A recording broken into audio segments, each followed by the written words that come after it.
भाजपवाले कधी कुणाशी युती करतील काहीच सांगता येत नाही असं म्हणत मंत्री भरत गोगावले यांनी आपल्या महायुतीतील घटक पक्ष भाजपलाच घरचा आहेर दिलाय।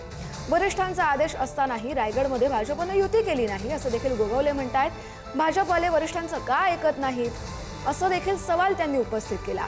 दक्षिण रायगडमध्ये आमचा वन मॅन शो असेल असा देखील भरत गोगावले यांनी विश्वास व्यक्त केला। जनता पार्टीवाले कधी कोणाशी काय युती करतील हे आज सांगू शकत नाही आहे। कारण वरून आदेश होते की शिवसेना आणि भारतीय जनता पार्टीने युती करावी, परंतु इथले जे त्यांचे नेते आहेत जिल्ह्यामध्ये काम करणारे त्यांना कदाचित आमच्या काही गोष्टी पसंत नसाव्यात आणि त्याच्यामुळं ते वरच्या लोकांचं ऐकतात का आम्हाला माहिती नाही। कारण ज्या वेळेला आमच्याकडे चर्चेला बसतात, चर्चा करतात आणि लगेच 2 दिवसामध्ये दुसऱ्याकडे चर्चा करून त्यांच्या युत्या होतात।